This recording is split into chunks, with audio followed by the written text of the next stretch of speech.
Afternoon, sir. Good afternoon, Sir. sir. Good evening, sir. Good evening, sir. Good evening, sir. Good evening, sir.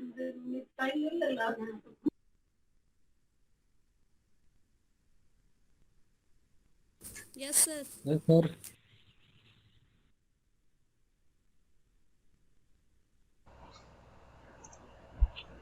Good afternoon to all of you.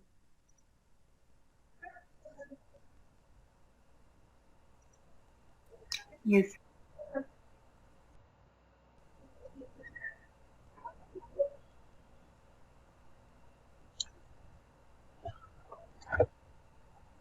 White board visible है आप लोगों को?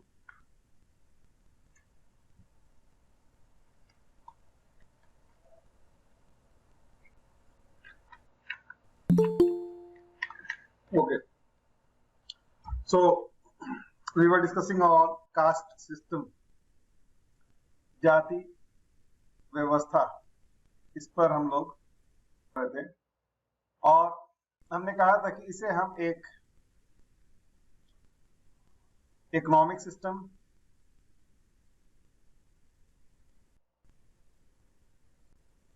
Cultural system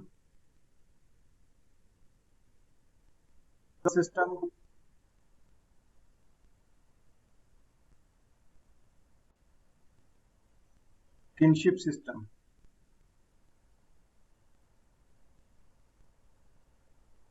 हम इनसे इस तरह से देख सकते हैं। जस्ट एक आर्थिक व्यवस्था के रूप में, सांस्कृतिक व्यवस्था के रूप में, राजनीतिक व्यवस्था के रूप में और नातेदारी व्यवस्था के रूप में देख सकते हैं। जाति कैसे एक आर्थिक व्यवस्था के रूप में काम करता था, लास्ट क्लास में ये हम लोगों ने देखा था। एंड आई सपोज एक पॉलिटिकल सिस्टम के तौर पर ये कैसे काम करता था, ये भी हम लोगों ने लास्ट क्लास में देख लिया था। आज हम लोगों को देखना है कल्चरल सिस्टम के तौर पर और एक किनशिप सिस्टम के तौर पर काम करता है। Cultural system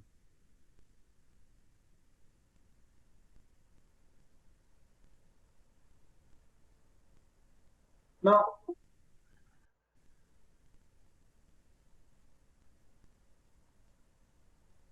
caste functions as a cultural system in the sense that it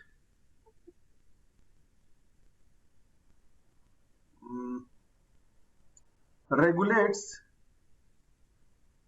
the social interactions.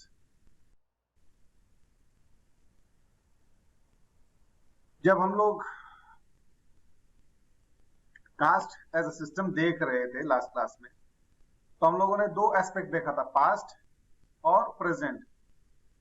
ठीक है, so how it function in past and how it is functioning in present.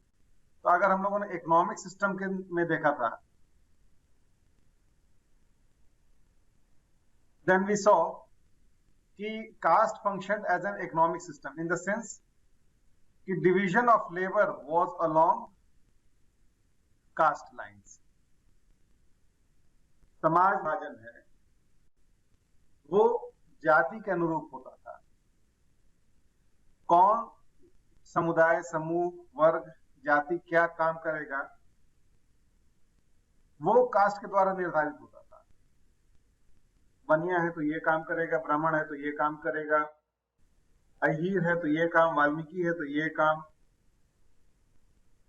जो division of labour होता था पहले, वो cast के द्वारा determine होता था।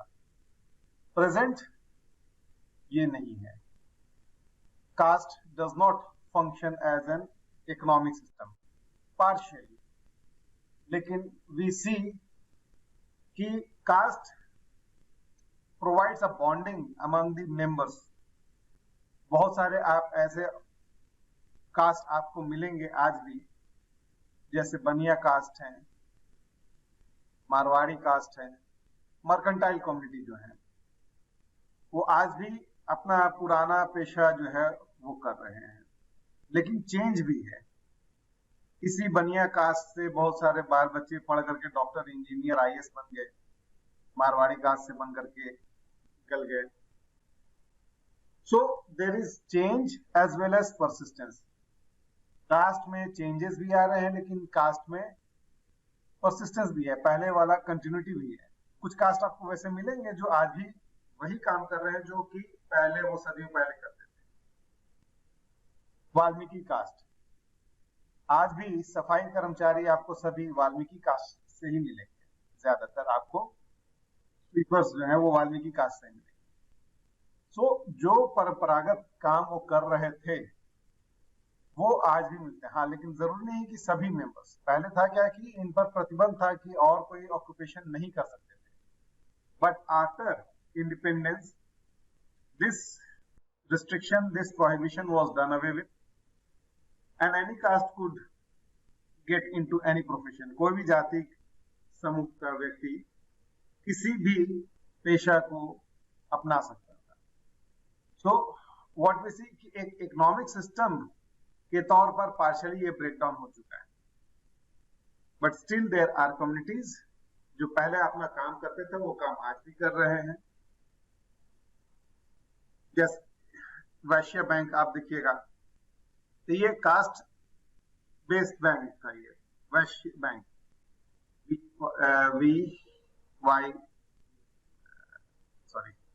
VYSA, Vysya bank.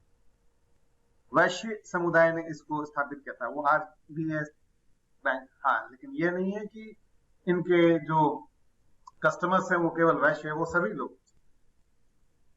So we see that there is persistence as well, continuity भी है। नेक्स्ट, पॉलिटिकल सिस्टम में हम लोगों ने देखा कि how caste functioned as a political system. आरंभ से ही हम लोगों ने देखा कि ब्राह्मण और क्षत्रिय ये पॉलिटिकल पावर रखते थे अपने हाथों में पास्ट में। और बाय द वे, अगर कोई दूसरे समूह से, कोई वैश्य समुदाय से या शूद्र समुदाय से अगर कोई राजा बन गया, तो भी ब्राह्मण क्या करते थे, उसको क्षत्रिय घोषित कर देते थे, which we have examples in history से। मौर्य डायनेस्टी जो है वो मूरा जाति से थे। मूरा जो है वो शूद्र जाति थे, but once they occupied political power they became क्षत्रिय। गुप्ताज वो वैश्य कास्ट से थे, but once they occupied political power, एक बार राजनीतिक शक्ति उन्होंने हासिल कर लिया तो उसके बाद वो क्षत्रिय हो गया। रिसेंट एग्जांपल जो हमने दिया था शिवाजी का, शिवाजी ही belong to Kunbi caste. Kunbi was lower caste, लेकिन जैसे उन्होंने पॉलिटिकल पावर एक्वायर किया मुगलों से, तो उनको क्षत्रिय घोषित कर दिया गया। कण्वी या फिर कण्वी भी कहते हैं। और आज इनके जो वंशज हैं Marathas, they regard themselves as pure Kshatriya. तो वी सी कि caste function as a political system as well, कि कोई भी पॉलिटिकल पावर एक्वायर कर रहा है तो वो क्षत्रिय हो जाता है। So it was limited to these two caste, Brahmin and Kshatriya. Political power इनके हाथों में था। प्रेजेंट आज के डेट में there is change and there is continuity. Change क्या है? अब कोई भी व्यक्ति जो है वो पॉलिटिकल पावर एक्वायर कर सकता है। he or she can become a MP और MLA, चाहे वो किसी भी कास्ट से हो। इनफैक्ट कास्ट एक पॉलिटिकल सिस्टम के तौर पर आज और ज्यादा मजबूत हो गया है। वोट बैंक पॉलिटिक्स इसी पर आधारित होता है, कास्ट पर ही होता है। तो कंटिन्यूटी भी है, चेंज भी है। वो समुदाय जो राजनीति में कभी सक्रिय भाग नहीं लेते थे, वो समुदाय भी राजनीति में सक्रिय भाग लेने लगे और राजनीतिक शक्ति धारण करने लगे। If you look into the political history of India, तो you would find कि up to 70s, 70 के दशक तक 1970 के दशक तक कांग्रेस का एक प्रकार से एक छत्र राज था और कांग्रेस में मेजॉरिटी जो थे 80 to 90% जो एमपीज एमएलएज थे वो सभी द्विज कास्ट से थे। द्विज कास्ट क्या हो गए? Upper caste. 70 के बाद भारतीय राजनीति में परिवर्तन होना शुरू होता है और निचले वर्ग जो थे, निचले जाति जो थे, जो ओबीसी एससी ये सब थे, ये लोग राइज करना शुरू करते हैं और पॉलिटिकल ट्रांसफॉर्मेशन होता है। ये जैसे राइज करते हैं कांग्रेस का वोट बैंक जो है वो गिरना शुरू हो जाता है। NVC party, Bahujan Samaj party, ये सारी पार्टियां जो है उस समय उनका उद्भव होता है और ये पॉलिटिकल पावर एक्वायर करना शुरू करते हैं। तो ये लोग जो पॉलिटिक्स में कभी रोल प्ले नहीं करते थे उनको पॉलिटिक्स से बाहर रखा जाता था। पॉलिटिकल सिस्टम में उनका परमिशन नहीं था, टू द एक्सटेंट की इनफैक्ट कांग्रेस की जब एक बार मीटिंग हो रही थी तो B R Ambedkar who belong to Mahar caste, B R Ambedkar जो थे वो महार कास्ट से बिलोंग करते थे, तो उनको बैठने नहीं दिया गया था। उनके बगल में जो एक ब्राह्मण नेता बैठे थे उन्होंने ऑब्जेक्ट किया कि अंबेडकर को यहाँ बैठने नहीं दिया जा सकता क्योंकि ये लोअर कास्ट के लोगों का यहाँ पर कोई स्थान नहीं। इससे काफी क्रोधित हो गए थे। कितना पढ़े लिखे होने के बावजूद, बैरिस्टर होने के, उनके पास जितनी डिग्रियां थी शायद ही किसी नेता के पास उतनी डिग्रीज उस समय हो सकती। तो इसके बावजूद उनको बैठने का जब परमिशन नहीं मिला था तो वो क्रोधित हो गए थे और उन्होंने कांग्रेस छोड़ दिया था और फिर अपना जाकर के उन्होंने अलग वैश्विक हितकर्मी समाज का गठन किया था और एंटी कांग्रेस स्टैंड रखने लगे थे। सो व्हाट वी सी कि कांग्रेस में शुरुआत से जो अपर कास्ट थे उनका एक दबदबा था। 70 के दशक तक इनका दबदबा था। उसके बाद 70 के दशक के बाद भारतीय राजनीति में परिवर्तन होना शुरू होता है और निचले जाति के जो लोग थे वो ऊपर उठना शुरू होते हैं। क्यों? उसका एक बहुत बड़ा कारण जो था ना वो हरित क्रांति था, ग्रीन रिवॉल्यूशन।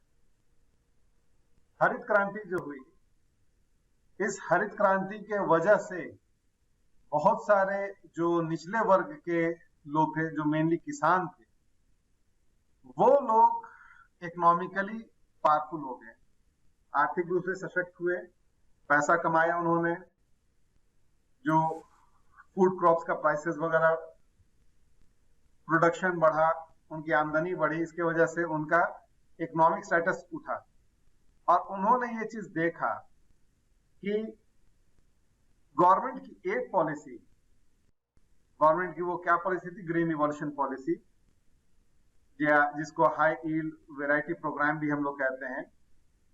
गेहूं के क्षेत्र में ये लाया गया था। तो गवर्नमेंट की एक पॉलिसी और इससे कितने लाख किसान जो है इससे फायदा उठाए और उनकी माली हालत जो है अच्छी हुई। एक बार इंसान का जब इकोनॉमिक पोजीशन मजबूत होता है ना, तब जाकर के उसकी राजनीतिक महत्वाकांक्षा बढ़ती है।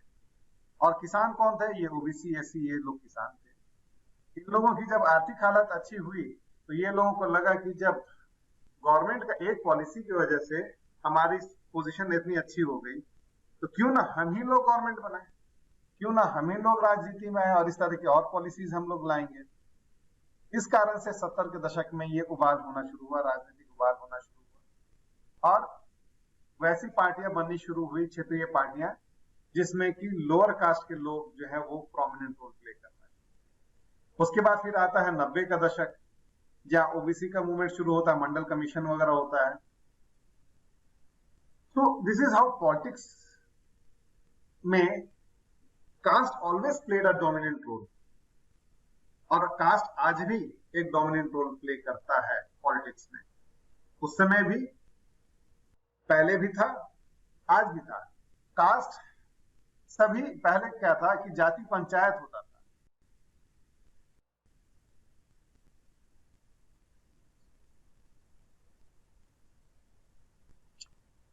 जाति पंचायत।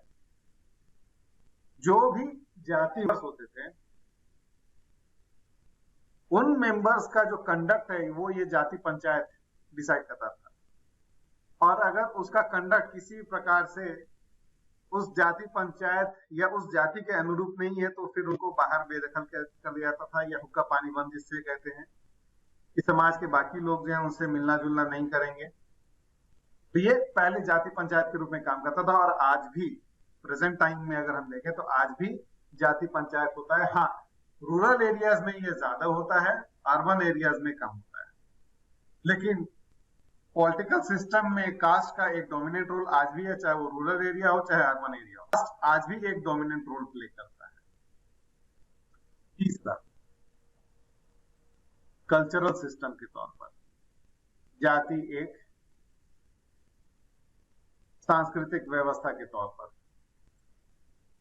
जाति पहले एक सांस्कृतिक व्यवस्था के तौर पर काम करता था, इन the sense that it regulated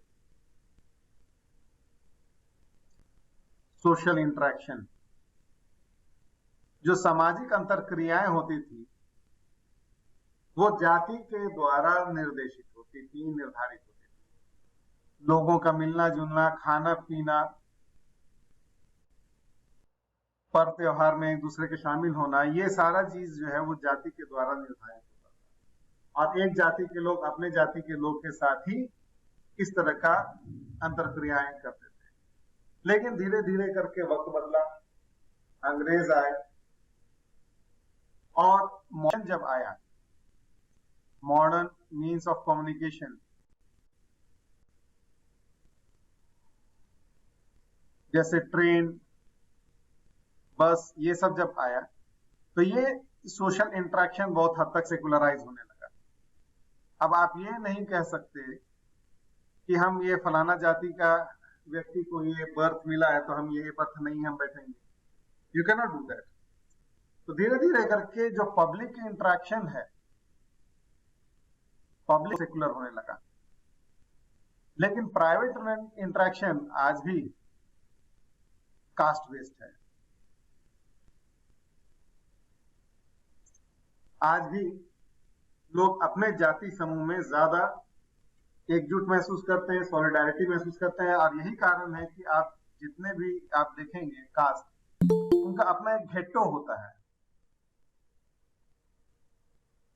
कोई एक सपोजली जाति का है, वो किसी दूसरे शहर में जाता है तो सबसे पहले वो जो रेसिडेंस ढूंढेगा ना, वो अपने कास्ट वाले लोगों के बीच में ढूंढेगा, सो दैट कि उसका सोशल इंटरेक्शन अपने कास्ट के लोगों के साथ। आज भी है, खान पान में पहले के जैसा नहीं। अब आज के डेट में आप होटल जाते हैं तो आप अगल बगल में जो बैठे हैं उनसे आप ये नहीं पूछ सकते कि आप कौन से कास्ट के हैं। आप अगर लोअर कास्ट के हैं तो हम आपके बगल में नहीं बैठेंगे, not possible. But even then caste कई इसमें शादी ब्याह में आप अगर देखेंगे तो वहां ये चीज फॉलो किया जाता है। खास करके जब गांव वाला एरिया है, रूरल एरिया है, तो वहां और ज्यादा स्ट्रिक्टली फॉलो किया जाता है। कई दफे आप देखते हैं कि हिंसा हो जाती है कि अगर कोई दलित लड़का घोड़े पे सवार होकर जा रहा है शादी के लिए, और रास्ते में कोई अगर अपर कास्ट महल्ला पड़ता है, अगर ठाकुरों का महल्ला पड़ता है या राजपूत उन लोगों का महल्ला पड़ता है, तो वो लोग उसे घोड़े से उतार देते हैं। क्यों? क्योंकि उनका मानना है कि ये लोअर कास्ट के हैं और इस कारण से इनको ये अधिकार नहीं बनता कि घोड़े में सवार होकर जाना जो है राजपूतों का पहचान है। लोअर कास्ट, दलित कास्ट वो नहीं कर सकते।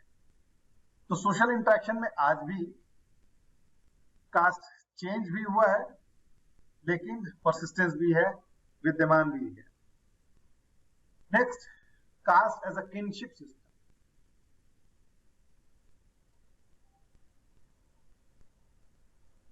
नातेदारी व्यवस्था के रूप में।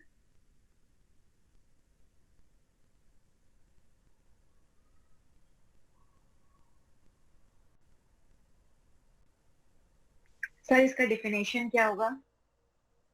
नातेदारी व्यवस्था ये चीज जो है इसमें किसी प्रकार का चेंज नहीं यस होता है। सर। जाति पहले भी एक नातेदारी व्यवस्था के रूप में काम करता था, आज कास्ट भी एज अ नातेदारी व्यवस्था Yes, के रूप sir. में। अब नातेदारी देखिए दो प्रकार का होता है। एक हो गया यहाँ आप 1 सेकेंड,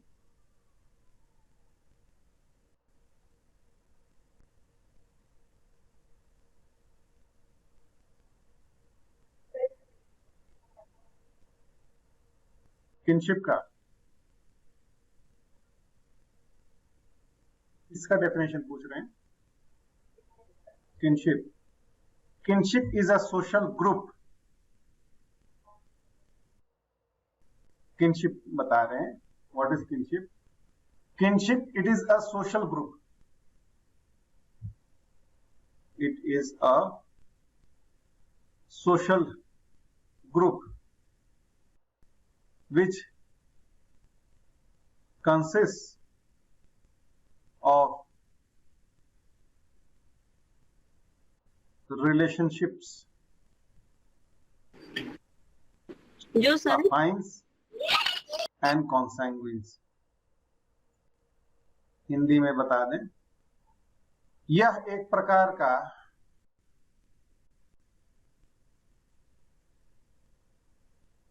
सामाजिक है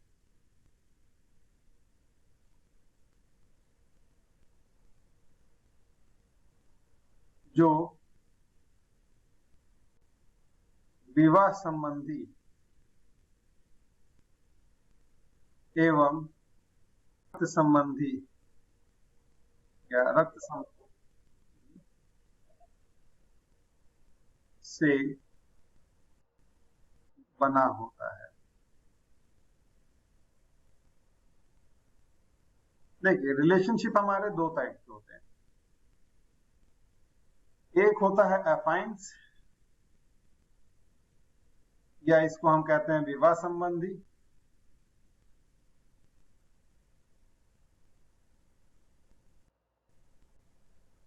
और दूसरा होता है कॉन्सैंग्विन्स, इसे हम कहते हैं रक्त संबंधी। इन दो संबंधों से जो एक सामाजिक समूह बनता है वो नातेदारी कहलाता है या किनशिप कहलाता है। विवाह संबंधी कौन हो गए? पति या पत्नी।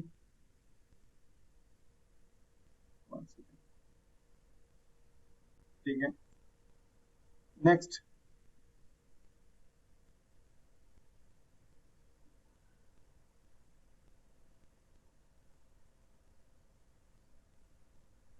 पति अथवा पत्नी के रक्त संबंधी।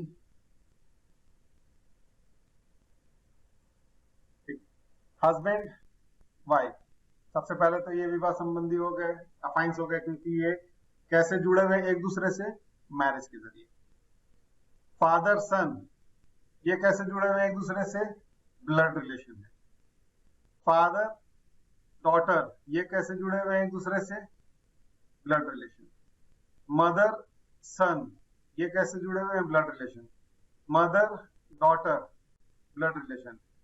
Brother brother, blood relation. Sister sister, blood relation. Brother sister, blood relation. ये सारे आपके फर्स्ट लाइन हो गए, मतलब ये तो परिवार सबसे क्लोज प्राइमरी ग्रुप हो गया ये। इसके बाद आपके अंकल हो गए, वो भी ब्लड रिलेशन हुए। अंकल मतलब चचा हुए, ठीक है।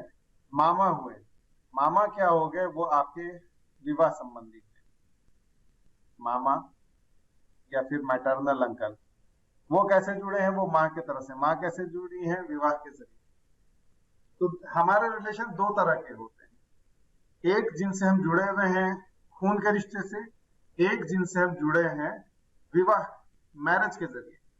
तो जो मैरिज के जरिए जो लोग हमसे जुड़े हुए हैं वो उन्हें हम अफाइंस कहते हैं या विवाह संबंधी कहते हैं, और जो खून के रिश्ते से हमसे जुड़े हुए हैं वो हम कॉन्सैंग्विन्स कहते हैं या रक्त संबंधी कहते हैं।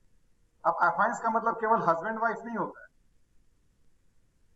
आप supposedly if you are male, आपकी जो पत्नी है वो अफाइन है, आपके सास ससुर भी अफाइन हुए आपके, क्योंकि वो कैसे जुड़े हुए हैं आपकी पत्नी के थ्रू। आपकी पत्नी कैसे जुड़ी है, वो आपसे शादी के थ्रू। साली, साला, मामा ससुर, चचा ससुर, ये सभी आपके विवाह संबंधी हो गए अफाइन। तो अफाइंस केवल हस्बैंड वाइफ नहीं होते हैं, बल्कि कॉन्सेंग्विन्स ऑफ अफाइंस भी अफाइंस है और अफाइंस ऑफ कॉन्सेंग्विन्स भी अफाइंस है। मतलब रक्त संबंधी के विवाह संबंधी भी आपके विवाह संबंधी है, और विवाह संबंधी के रक्त संबंधी भी आपके विवाह संबंधी है। Let me clear this thing. विवाह संबंधी के रक्त संबंधी कौन हो गए? विवाह संबंधी supposedly you are a male, आपके विवाह संबंधी हो गए पत्नी, वो आपके विवाह संबंधी हुई। पत्नी के जितने रक्त संबंधी हैं, ब्लड रिलेशन है, वो सब आपके विवाह संबंधी होंगे। रक्त संबंधी क्योंकि आप ब्लड से नहीं जुड़े हैं, आप शादी से जुड़े हैं उनसे। तो ये हो गया आपके विवाह संबंधी के रक्त संबंधी, वो आपके विवाह संबंधी। दूसरा हो गया रक्त संबंधी के विवाह संबंधी, अफाइंस ऑफ कॉन्सेंग्विन्स हो गया, कॉन्सेंग्विन्स ऑफ अफाइंस। ब्रदर है, ब्रदर आपके Yes, sir. अपने ब्लड रिलेशन में, लेकिन ब्रदर की वाइफ जो है, जो आपकी भाभी हुई, वो आपकी विवाह संबंधी हुई, वो आपके ब्लड रिलेशन नहीं हुए, क्योंकि वो कैसे जुड़ी हुई है, वो शादी के जरिए जुड़ी। भाभी की जो बहन है, भाभी की जो माँ है, पिता है, भाई है, वो सभी आपके अफाइंस हैं, विवाह संबंधी। तो ये सब जो बड़ा ग्रुप जो बनता है ना, अफाइंस और कॉन्सेंग्विन्स को मिलाकर, उसे हम कहते हैं किनशिप। ठीक है, तो आई होप सो कि ये किनशिप क्लियर है। अब किनशिप कैसे एक कास्ट सिस्टम में किनशिप कैसे रोल प्ले करता था, how caste function as a kinship system. देखिए, पहला, जाति कैसे होता है? जाति जन्म से होता है। इंसान का जो भी जन्म हुआ, जिस घर में हुआ, उस घर का वो जाति अपनाएगा। ठीक है, तो फादर का जो जाति कास्ट होगा, वही सन का कास्ट होगा ना। फादर का जो कास्ट होगा, डॉटर का वही कास्ट होगा। एक भाई का जो कास्ट है, वही दूसरे भाई का भी कास्ट होगा। एक बहन का जो कास्ट है, वही कास्ट दूसरे बहन का भी होगा। तो एक ब्लड ग्रुप या एक ब्लड रिलेशन जो है, वो तो एक ही कास्ट के होंगे, पहला। दूसरा, जहां शादी जहां होगी, वो 99% अपने ही जाति में होती है। आप डॉक्टर हो, इंजीनियर हो, आईएएस अफसर हो, जज हो, जो भी हो, शादी आपके अपने ही कास्ट में होगी। तो किनशिप क्या है? वो एक एक्सटेंडेड कास्ट ग्रुप है। आपके जाति का कोई भी व्यक्ति जो मिलता है ना, रांची में या कहीं भी, कहीं ना कहीं दूर से आपका उसके साथ या तो रक्त संबंध होगा या तो विवाह संबंध होगा। तो caste functions as a kinship system. Past में था ये, और प्रेजेंट में भी है ये। पहले भी ये एक किनशिप सिस्टम के तौर पर काम करता था, और आज भी। तो अगर हम एक एनालिसिस करें या देखने की कोशिश करें, तो कास्ट पहले इकोनॉमिक सिस्टम के तौर पर काम करता था।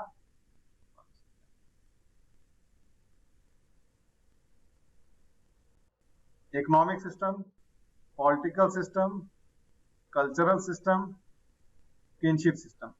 पास्ट में इकोनॉमिक सिस्टम के तौर पर काम करता था, पार्शियली काम करता है, मतलब कम हो गया है। अब ये इकोनॉमिक सिस्टम के तौर पे काम नहीं करता था। पास्ट में पॉलिटिकल सिस्टम के तौर पे काम करता था, आज भी करता है, स्वरूप चेंज हो गया है। ठीक है, तो ये हम क्या देख रहे हैं कि इसका फॉर्म चेंज हो गया है। कास्ट बेस्ड पॉलिटिक्स, डेमोक्रेसी में, मोनार्की में, यहाँ पर मोनार्की था पास्ट। मोनार्की में क्या था? डिवाइन राइट्स थ्योरी काम करता था। डेमोक्रेसी में क्या करता है ये? वोट बैंक पॉलिटिक्स के तौर पर कास्ट आज भी काम करता है। कल्चर, पहले कास्ट एक कल्चरल सिस्टम के तौर पर काम करता था, आज ये गिरावट आया है। सोशल इंटरेक्शंस हमारे जो है वो सेकुलर होते गए हैं, लेकिन इसके बावजूद हम देखते हैं कि आज भी ये कास्ट जो है कल्चरल सिस्टम के तौर पर काम करता है। एक जाति अपनी पहचान किससे बनाता है? वो अपनी कल्चर से ही बना करके रखता है। जो उसकी अपनी पहचान है एक जाति की, वो उसकी अपनी कल्चर से। आज भी है ये। और किनशिप सिस्टम, पहले एक किनशिप सिस्टम के तौर पर काम करता था, और आज भी ये किनशिप सिस्टम के तौर पर काम करता है। तो दिस इज हाउ कास्ट में ये चार सिस्टम के तौर पर ये कास्ट काम करता है, और पहले कैसे करता था और आज कैसे करता है, इसमें क्या चेंजेस आए हैं, ये हम लोगों ने देखा। नाउ वेरियस थ्योरीज कास्ट को लेकर के, यहां तक अगर कुछ डाउट है, किसी को पूछना है तो पूछ लीजिए। इसके आगे फिर हम लोग थ्योरीज देखेंगे। नेक्स्ट टॉपिक जो है आपका वो थ्योरीज ही है, theories on caste. If you will have any question, यहां से कुछ भी सवाल है पूछना है तो उसे पूछ लीजिए।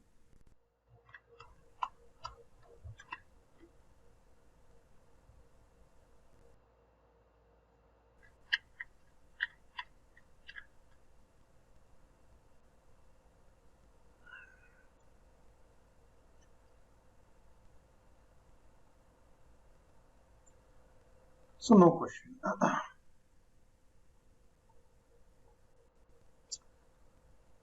योगेंद्र सिंह ने,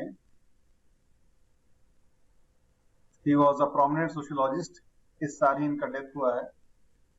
कास्ट के बहुत सारे थ्योरीज हैं, उनको उन्होंने 4 पार्ट में डिवाइड किया है, ठीक है।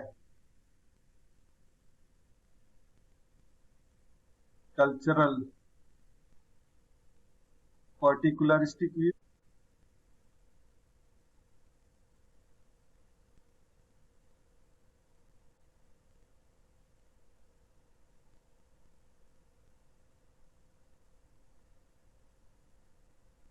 Cultural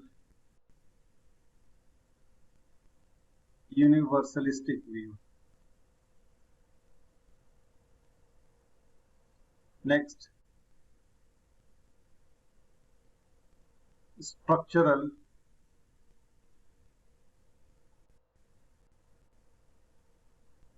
particularistic view and structural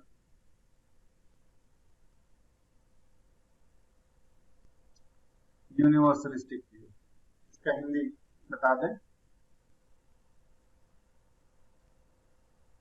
सांस्कृतिक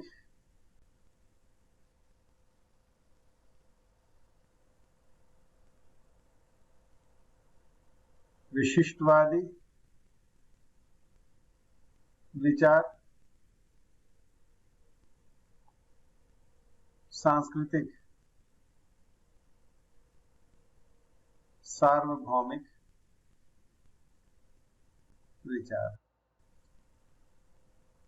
संरचनात्मक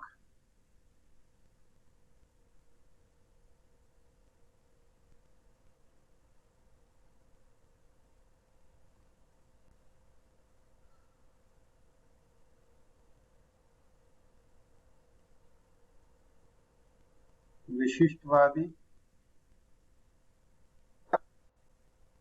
और संरचनात्मक सार्वभौमिक विचार। फर्स्टली पहले तो आपको क्लियर कर दें कि कल्चरल पर्टिकुलरिस्टिक क्या होता है, ये सब वर्ड्स का मीनिंग क्या है। कल्चर का मतलब है कि जब हम कास्ट का स्टडी कर रहे हैं तो कल्चरल एस्पेक्ट को ध्यान में रखते हुए हम उसको डिफाइन करेंगे। दैट इज टू से सोशल इंटरेक्शन किस तरीके से हो रहा है। कल्चरल व्यू 2 तरह का हो सकता है, ठीक है। पर्टिकुलरिस्टिक हो सकता है,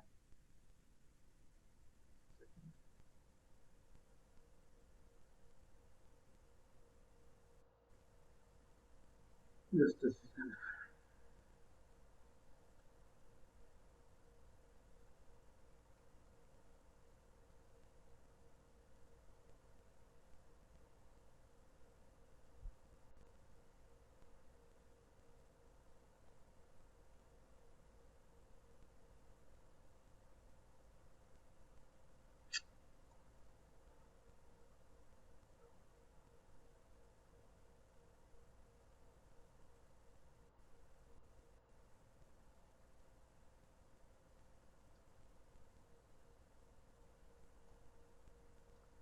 Firstly, let me explain पर्टिकुलरिस्टिक क्या होता है,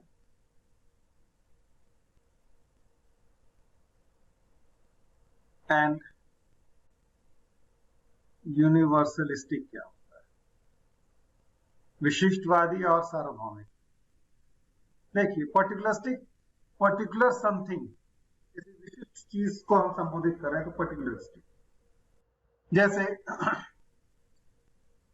if I address you people as dear students, ठीक है, तो dear students it applies to all,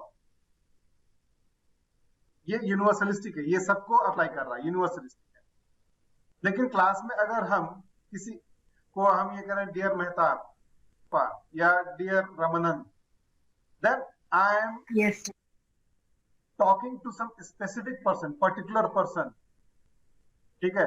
हम किसी से Hamza, okay, there is someone named Hamza, Mehtab है, हमजा भी है मेहताब भी है, okay, so if I am talking dear Hamza, then I am talking to Hamza, हम हमजा से बात कर रहे हैं, पर्टिकुलर हमजा से बात कर रहे हैं।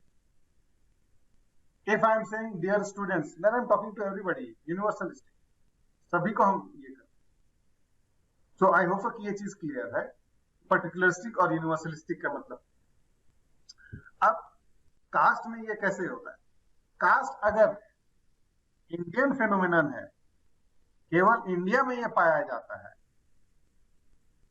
तब वो पर्टिकुलरिस्टिक व्यू है कि कास्ट को हम केवल एक इंडियन फेनोमेनन के तौर पर हम स्टडी कर रहे हैं, इंडिया के अलावा और कहीं नहीं पाया जाता है। कई जो सोशियोलॉजिस्ट हैं वो कास्ट को एक इंडियन फेनोमेनन के तौर पर ही देखते हैं कि कास्ट एज अ सिस्टम केवल इंडिया में मिलता है, इंडिया को छोड़ करके और दुनिया में कहीं नहीं कास्ट मिलता है, तो it is particular to India.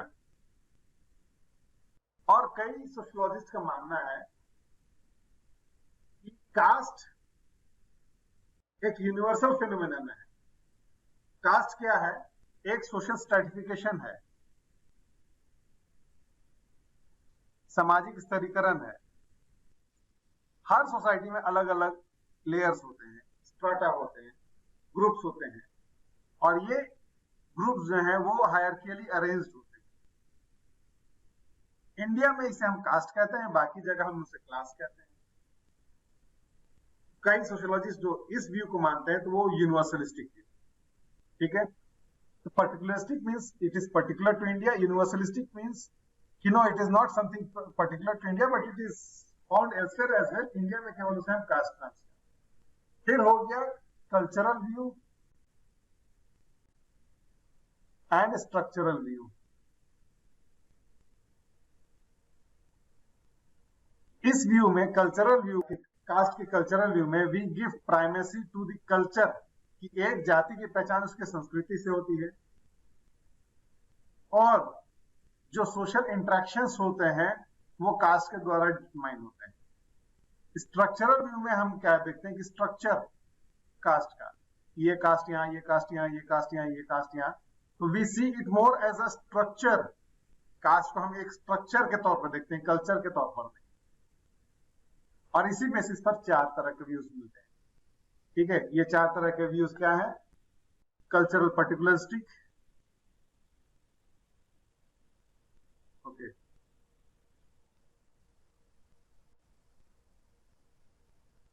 Cultural particularistic view, cultural universalistic view, structural particularistic view, structural universalistic view. अब इसमें अलग अलग लोगों का थ्योरी है, क्या है वो आपको हम बता दें। इसमें एक थ्योरी सिर्फ मेन है जो आपको जानना जरूरी है, जो सबसे पॉपुलर थ्योरी है, और वो थ्योरी है लुई डुमो का।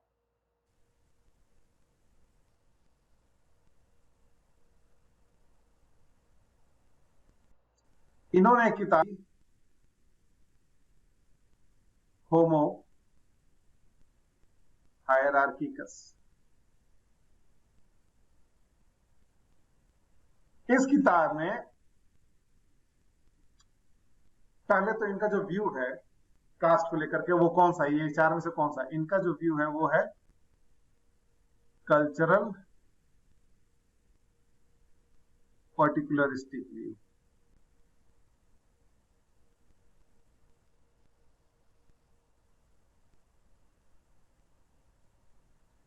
तो इसका मतलब ये हुआ कि ये लुई डूमे मानते हैं जाति जो है वो केवल भारत में पाई जाती है, it is particular to India, और जाति हिंदू धर्म की कुछ सांस्कृतिक विशेषताओं से उसकी उत्पत्ति है। ये हिंदू धर्म से ही इसकी उत्पत्ति है जाति, और किसी बाकी समुदाय में इस तरह की व्यवस्था नहीं पाई जाती। लुई डुमो ने जो अध्ययन किया तो उन्होंने कहा कि हिंदू धर्म में, हिंदू सोसाइटी में एक चीज पेकुलियर है, वो क्या है? The concept of purity pollution, पवित्रता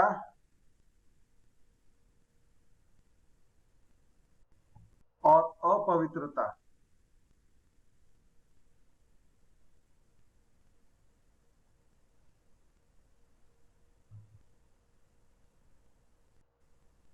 इसका जो कॉन्सेप्ट है वो हिंदू धर्म में स्पेसिफिक है, अर्थात हिंदू धर्म में पवित्र चीजों को अपवित्र चीजों से दूर रखा जाता है, और लगभग हर चीज को पवित्र और अपवित्र में बांटा गया है कि ये पवित्र है, ये अपवित्र है। पवित्र चीजों को अपवित्र चीजों से दूर रखना है। तो कई चीजें हैं, आप अगर जाति को देखिएगा तो जाति क्या है? कास्ट बेस्ड ग्रुप है, ठीक है। हर जाति का अपना एक ऑक्यूपेशन, वो ऑक्यूपेशन कितना प्योर है या इम्प्योर है उसके आधार पर लोगों को ऊपर या नीचे रखा गया। जैसे हिंदू धर्म में सबसे पवित्र माना गया है अग्नि को, फायर, और जो लोग अग्नि का काम कर रहे हैं वो सबसे पवित्र हो गए। तो अग्नि का काम कौन करते हैं? ब्राह्मण। पूजा पाठ में अग्नि का इस्तेमाल किया जाता है, तो ब्राह्मण सबसे पवित्र हो गए, अग्नि को सबसे पवित्र माना गया है, टू द एक्सटेंट कि अगर कोई भी चीज अपवित्र हुआ है तो उसको अग्नि के माध्यम से पवित्र किया जाता है।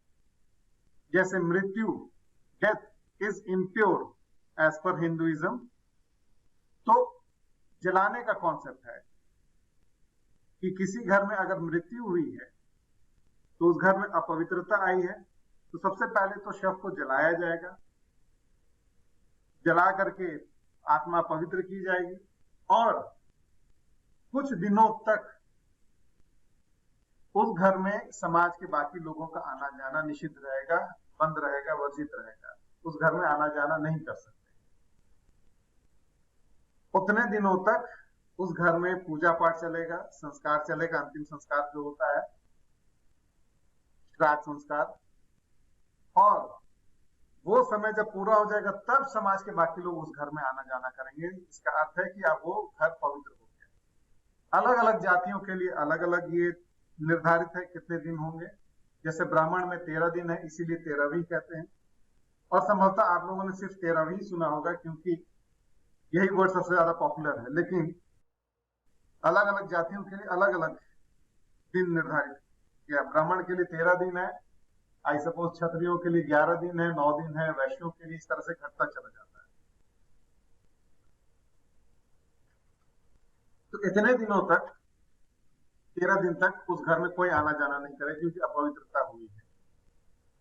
तो कास्ट में है क्या? जो लोगों का ग्रेडेशन किया जाता है, हायरकी में अरेंज किया जा रहा है, वो किस बेसिस पर कि उनका ऑक्यूपेशन कितना प्योर है या इम्प्योर है। तो सबसे प्योर हो गया ब्राह्मण, तो सबसे ऊपर है। अब इम्प्योर चीजों को हम देखते हैं। हिंदू धर्म के अनुसार जो चीजें हमारे शरीर से निकल गई वो इम्प्योर है। बाल हमारे शरीर से निकल गया, इम्प्योर है, ठीक है। फीकल मैटर, मलमूत्र, ये इम्प्योर है। फिर स्वेट, ये इम्प्योर है, ठीक है। अब इसमें से कौन सबसे ज्यादा इम्प्योर है? अगर देखा जाए तो तो इसको अगर हम मान लीजिए हम हायरार्की में अरेंज करते हैं, तो हायरार्की में हम अरेंज करेंगे तो क्या मिलेगा? सबसे ज्यादा इंप्योर आएगा फीकल मैटर, मलमूत्र। इससे कम इंप्योर है स्वेट, इससे कम इंप्योर है हेयर। अब इन तीनों का काम करने वाले अलग अलग लोग हैं, ठीक है। The colour of the pen so that I can write it here. बाल का काम जो कर रहा है, बाल काटने का काम बार्बर, नाई बाल काटने का काम। स्वेट, स्वेट डायरेक्टली तो कोई नहीं होता है। स्वेट जो है वो हमारे शरीर से जो निकलता है पसीना, वो एब्जॉर्ब होता है हमारे कपड़े में, और कपड़े धोने का काम कौन करता है? धोबी, वॉशरमैन। फीकल मैटर जो मल मूत्र है उसको धोने का काम कौन करता है? Sweeper, Valmiki caste. तो अगर हम संरचना में हम अरेंज करेंगे तो सबसे ऊपर ये सभी क्या हो गए? ये इम्प्योर काम कर रहे हैं। इम्प्योर काम कर रहे हैं तो ये शूद्र हैं। तो नाई ऊपर होगा, नाई के नीचे धोबी होगा, धोबी के नीचे वाल्मीकि होगा। नीचे वाला अपने से ऊपर वाले का अशुद्धि को ग्रहण करेगा। ये नीचे जो है वाल्मीकि, ये धोबी या नाई का काम करेगा। ऊपर वाला नीचे का काम नहीं करेगा। धोबी जो है वो नाई का कपड़ा धोएगा, नाई जो है वो धोबी का बाल नहीं काटेगा, धोबी जो है वो वाल्मीकि का कपड़ा नहीं धोएगा। ये चीज, नीचे वाला ऊपर वाले की अशुद्धि को ग्रहण करता है। The caste which is lower, that will absorb the impurity of the caste which is upper. तो लुई डुमो कहते हैं कि कास्ट जो इस तरीके से हायरार्कियली अरेंज्ड है, वो हायरार्कियली अरेंजमेंट किस आधार पर है? वो हायरार्कियल अरेंजमेंट है on the basis of relative purity और impurity of their occupation. उस जाति के सापेक्षिक पवित्रता या अपवित्रता, उसके व्यवसाय की पवित्रता या अपवित्रता, वो जो पेशा है उसका वो कितना पवित्र या अपवित्र है, इस आधार पर उसको स्थान दिया जाता है कि वो ऊपर रहेगा या नीचे रहेगा। So this was the theory that was given by Louis Dumont. इस थ्योरी की कुछ लिमिटेशंस हैं या क्रिटिसिज्म हम कहें जिसे, क्रिटिसिज्म ऑफ लुई ड्यूमोस थ्योरी क्या है कि ठीक है, ऐसे तो लगता है कि हाँ यही सही है थ्योरी, ये एक्सप्लेन कर रहा है कास्ट को, लेकिन इस थ्योरी की लिमिटेशन ये है, तो अगर प्योरिटी और इम्प्योरिटी के बेसिस पर ही कास्ट को स्थान दिया जाता है, तो चलिए ठीक है, ऊपर में सबसे पहले है ब्राह्मण, दूसरा है क्षत्रिय, तीसरा है वैश्य, चौथा है शूद्र। ठीक है, क्षत्रिय जो है ये तो मीट खाते थे, शराब पीते थे। वैश्य जो है वो ना तो मीट खाते थे ना तो शराब पीते थे। अब हिंदू धर्म के हिसाब से तो ये दोनों अपवित्र है, मांसाहारी भोजन करना अपवित्र है, शराब पीना अपवित्र है। तो क्षत्रिय ऊपर कैसे हो गए फिर? अगर पवित्रता अपवित्रता की बात की जाए तब तो वैश्य के ऊपर होना चाहिए था क्षत्रिय से, लेकिन लुई डुमो का थ्योरी ये एक्सप्लेन नहीं कर पा रहा है। तो ये इसलिए है क्योंकि माइट इज राइट।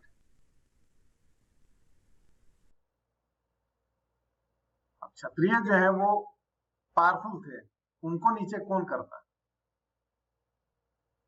उनको नीचे केवल वही कर सकता था जो पूरा इस सिस्टम को क्रिएट किया है।